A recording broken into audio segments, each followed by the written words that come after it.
Hello movie lovers, কেমন আছেন সবাই? আশা করি সবাই ভালো আছেন। আজকে আমি আপনাদের জন্য নিয়ে আসলাম থাইল্যান্ডের সব থেকে ভয়ানক found footage horror movie the medium নিয়ে। মুভিটা দেখলে আপনি সত্যিকারের ভয়কে অনুভব করতে পারবেন।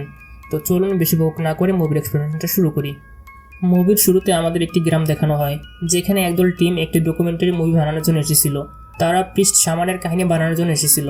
এজন্য তারা এই গ্রামের শামানের সাথে দেখা করে, যার নাম নিম।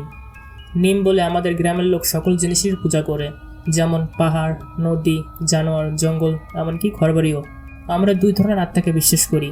একটা হচ্ছে ভালো আত্মা, যারা মানুষদের ভালো করে।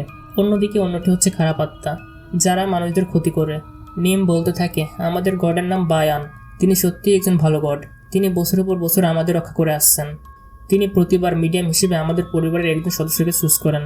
মিডিয়াম বলতে বোঝায় সেই সব মানুষ যার মাধ্যমে ইয়াবান মানুষদের সাহায্য করেন। এবার তিনি আমাকে মিডিয়াম বানিয়েছেন। মিডিয়াম হওয়ার সময় আমি অনেক ধরনের কষ্ট সহ্য করেছি, আর এখন আমি মানুষদের রক্ষা করি ও তাদের কষ্ট দূর করি। একদিন নিমের বড় বোনের স্বামী হঠাৎ করে হার্ট অ্যাটাকে মারা যান। এখন নিম তার বোনের পরিবারের সম্পর্কে বলতে থাকে, যেখানে তিনি বলেন তার পরিবারের অনেকে কোনো না কোনো কারণে মারা গিয়েছে, মানে তার বোনের পরিবারের উপর কোনো অভিশাপ আছে, আর এখন সেই অভিশাপ তার বোনকে ভুগতে হচ্ছে। নিম তার বোনের বাড়িতে যায়। নিমের বোনের পরিবারে শুধুমাত্র তার বোন এবং তার বোনের মেয়ে বেঁচে থাকে। নিমের বোনের মেয়ের নাম মিং। মিং এর ব্যবহার নিমের কাছে ঠিক মনে হয় না, কারণ মিং কোথায় কোথায় অন্যদের সাথে ঝগড়া করতে থাকে।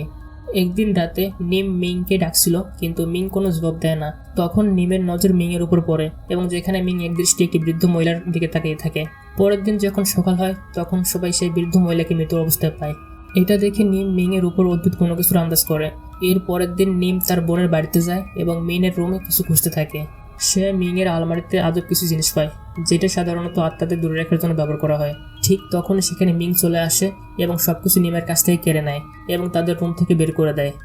নিম তার বোনকে জিজ্ঞেস করে, এই বাড়িতে আসলে কি হচ্ছে? কিছু তো একটি গন্ডগোল আছে। নিমের বোন জবাব দেয়, কিছুই না, এবং সে নিমকে তার ঘর থেকে বের করে দেয়। নিম তার বাড়ি আসার পর ডকুমেন্টারি টিমের লোক জিজ্ঞাসা করে, মিং এর বাড়িতে ওইসব জিনিস কী ছিল? নিম জবাব দেয়, সে এখনও এই বিষয়ে তেমন কিছুই জানে না। নিম বলতে থাকে, আমার আগে ইয়াবান আমার বড় বোনকে তার মিডিয়াম হিসেবে বানাতে চেয়েছিল, কিন্তু সে ইয়াবানকে উপেক্ষা করে বিয়ে করে নেয়। এখন সিন চেঞ্জ হয়ে মিং এর মাকে দেখানো হয়, যেখানে সে মাংস বিক্রির কাজ করে। ডকুমেন্টারির লোক তাকে জিজ্ঞাসা করে, আপনাকে তো ইয়াবান নিজের মিডিয়াম হিসেবে বানাতে চেয়েছিল, এরপর কি হলো? মিং এর মা বলতে থাকে, তখন আমার খুব মাথা ব্যথা করতো, আমি খুব দুর্বল হয়ে গিয়েছিলাম। এরপর যখন আমি শামান মাকে অস্বীকার করি এবং খ্রিস্টান ধর্ম গ্রহণ করি, তখন আমি পুরোপুরি সুস্থ হয়ে যাই। টিমের লোক যখন জিজ্ঞেস করে, কি হবে ইয়াবান যদি নিমের পরিবর্তে মিংকে মিডিয়াম হিসেবে বানাতে চান? এটা শুনে মিংয়ের মা রেগে যান এবং টিমের লোকেদের চলে যেতে বলে। এরপর সিন চেঞ্জ হয়ে মিংয়ের দিকে চলে আসে, যেখানে সে বাচ্চাদের মতো আচরণ করছিল। একদিন সে অনেক বেশি মদ খেয়ে তার অফিসে ঘুমিয়ে পড়ে। যখন সকাল হয়, তখন অফিসের লোকেরা এসে মিংকে ঘুম থেকে জাগায়, কিন্তু তখন তার অবস্থা অনেক খারাপ ছিল। তার শরীর থেকে অনেক রক্ত বেরোচ্ছিল। এই অবস্থায় যখন মিং তার বাড়িতে আসে, তখন তার মা এই অবস্থা থেকে চিন্তা করতে থাকে। এরপর মিংয়ের মা তার ভাইয়ের সাথে মিংয়ের ব্যাপারে কথা বলতে থাকে।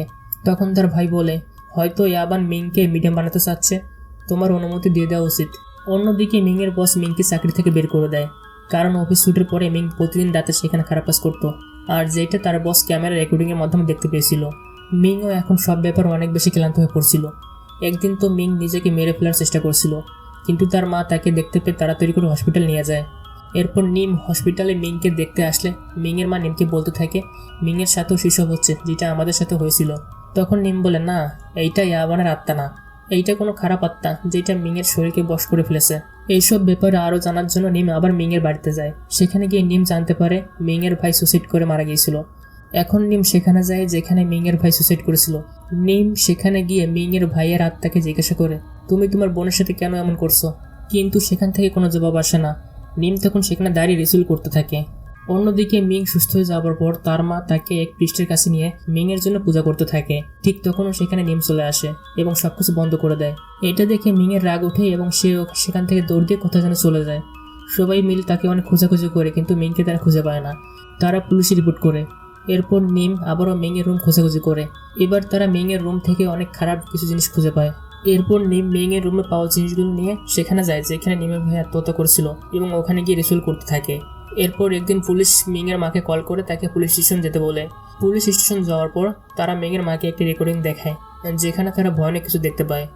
একদিন মিংয়ের ভাইয়ের সাথে নিমের কথা হয়, যেখানে মিংয়ের ভাইয়ের আত্মা বলে যে সেই সবের পিছনে তার কোনো হাত নেই, এবং সে এটাও বলে তার বোন এখন কোথায় আছে। নিম তখন সেই জায়গায় যাওয়ার পর জঙ্গলের মাঝে ভয়ানক পরিত্যক্ত একটি বাড়ি দেখতে পায়। সে যখন বাড়িটির মধ্যে যায় তখন সেখানে সে অনেক খারাপ এবং আদমরা অবস্থায় মিংকে খুঁজে পায়। এরপর সে তাড়াতাড়ি করে মিংকে হসপিটাল নিয়ে যায়। এরপর নিম মিংয়ের জন্য প্রার্থনা করার জন্য ইয়াবানের মূর্তির কাছে যায়, যেখানে গিয়ে সে দেখতে পায় কে যেন ইয়াবানের মূর্তিটা ভেঙে ফেলেছে। এটা দেখে নিম অনেক কান্না করে। এরপর নিম মিংয়ের কাছে গিয়ে জিজ্ঞাসা করে, কে তুমি আর কোথা থেকে এসেছো? মিং তখন নিমকে বলে, তুমি তো সামান, নিজে খুঁজে বের করো। এসব দেখে মিংকে নিয়ে নিম তার মাস্টার পৃষ্ঠের কাছে যায়। মাস্টার পৃষ্ঠ তখন মিংয়ের মাথা শুয়ে বলে যে মিংয়ের শরীরে একটা না অনেকগুলো আত্মা আছে, আর হ্যাঁ, আত্মাগুলো শুধু মানুষেরই না, পশু এমনকি গাছপালার আত্মাও রয়েছে। আমাদের এর জন্য অনেক বড় রিচুয়াল করতে হবে, যাতে করে আমরা মিংয়ের শরীরে থাকা সকল আত্মাদের বন্দী করতে পারি। এরপর মিংকে যেখানে পাওয়া গিয়েছিল সেখানে তার রিচুয়ালটা করার সিদ্ধান্ত নেয়। এরপর মিংয়ের মা মাস্টার সামানকে জিজ্ঞাসা করে, আমাদের সাথেই কেন এগুলো হচ্ছে? মাস্টার সামান বলে যে তোমার হাজব্যান্ডের দাদার দাদারা অনেক নিরীহ মানুষদেরকে মেরেছে, আর এদিকে তুমি ইয়াবান গডকে না বলেছো। তুমি ভুল করে সেই পরিবারের কাউকে বিয়ে করেছো যাদের উপর এই অভিশাপ ছিল। এখন এই সব কিছুই তোমার মেয়েকে ভুগতে হবে। এরপর মিংয়ের মা ডকুমেন্টারি টিমের লোকেদের বলতে থাকে প্রতিদিন সকালে ঘরের সব আসবাবপত্রগুলো পড়ে থাকে। রাতে কি হয় এটা দেখার জন্য ডকুমেন্টারি টিমের লোক মিংয়ের বাড়িতে অনেকগুলো ক্যামেরা লাগায়। ক্যামেরায় তারা দেখতে পায় সবকিছু মিংই করে। সে ফ্রিজ থেকে বের করে কাঁচা মাংস খেতে থাকে। একদিন রাতে মিং তার মামার ছেলেকে নিয়ে ক্ষেতের মধ্যে চলে যায়। বাসেটির বাবা বাচ্চাটিকে মাটিতে পড়ে থাকতে পায়। তখন আচমকা মিম তার মামার উপর আক্রমণ করে বসে। তখন ক্যামেরাম্যানও তার মা এসে তার ভাইকে বাঁচায়। এরপর কিছুদিন পার হয়ে যায়, রিচুয়াল করার দিন চলে আসে, অথচ নিমের কোনো খবর থাকে না। মিংয়ের মা যখন লোকেদের সাহায্য নিয়ে দরজা ভেঙে নিমের রুমে যায় তখন নিমের বিছানার উপর সে নিমকে মৃত অবস্থা পায়।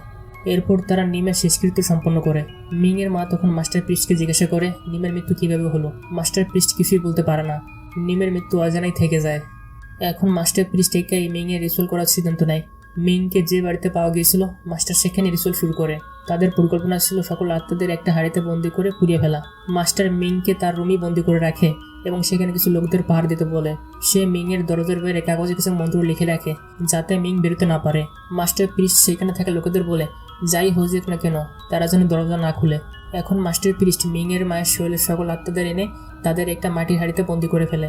অন্যদিকে মিংয়ের রুম থেকে সেই ছোট বাচ্চাটির কান্না আসতে থাকে। ওখানে থাকা লোকেরা বাচ্চাটির মাকে অনেক বোঝায় যে তোমার বাচ্চা বাইরে সুরক্ষিত আছে। এসব কিছুই মিং বাইরে বেরোনোর জন্য করছে, কিন্তু বাচ্চাটির মা তাদের কোনো কথাই শোনে না। সে ওখানে থাকা লোকেদের আহত করে মিংয়ের দরজা খুলে ফেলে। দরজা খোলার সাথে সাথেই মিং ছুরি দিয়ে বাচ্চাটির মায়ের গলা কেটে থেকে মেরে ফেলে। অন্যদিকে মাস্টার পৃষ্ঠ রিচুয়াল শেষ করে যখন আত্মাদের বন্দি করে সিঁড়ি দিয়ে নিচে নামতে যায় তখন খারাপ আত্মারা মাস্টারকে বশ করে ফেলে। সে হাসতে হাসতে সিঁড়ির উপর থেকে নিচে পড়ে মারা যায়, সাথে আত্মাদের আটকানো হাইটও ভেঙে যায়, যার কারণে সব আত্মাগুলো মুক্ত হয়ে ওখানে থাকে সব মানুষদের শরীরে ঢুকে যায়। তখন ওখানে একজন ক্যামেরাম্যানের উপর আক্রমণ করে তার কাঁচা মাংস খেতে থাকে। অন্যদিকে মিং এখন মুক্ত হয়ে গেছে। সে এক এক করে ওখানে থাকা মানুষদের মারতে থাকে। মিং তার মামার বাচ্চাটিকে জীবন্ত অবস্থায় কামড়ে কামড়ে খেয়ে ফেলে। এরপর মিং তার বাড়িতে থাকা ক্যামেরাম্যানটিকে মেরে ফেলে। এখন রিচুয়াল করার জায়গায় মিংয়ের মা হাসতে থাকে এবং বলে ইয়াবান গড আমাকে ইশারা করেছে, আমি এখন সবকিছু ঠিক করে নিব। এরপর সে অনেকগুলো আগরবাতি ধরিয়ে তা মাটিতে উল্টো করে লাগিয়ে নিভে ফেলে। এরপর সেখানে থাকা সকল মানুষ পাগল হয়ে হাসতে থাকে এবং একে অন্যকে মারতে থাকে। এতক্ষণে সেখানে মিংও চলে আসে।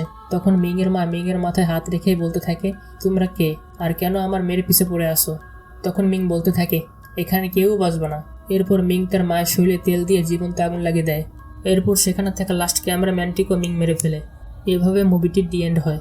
এই মুভিটা যতটা এক্সপ্লেন করতে পেরেছি, বাস্তব মুভিটা এর থেকে হাজার গুণ ভয়ানক।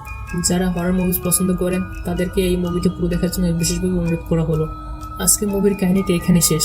আবার দেখা হবে পরের কোনো এক্সপ্লেনেশনে। ততক্ষণ পর্যন্ত ভালো থাকবেন, নিজের মা বাবার যত্ন নেবেন। আর হ্যাঁ, মুভির কাহিনীটি ভালো লেগে থাকলে অবশ্যই চ্যানেলটা সাবস্ক্রাইব করে দিবেন। ততক্ষণের জন্য tata, bye bye, see you.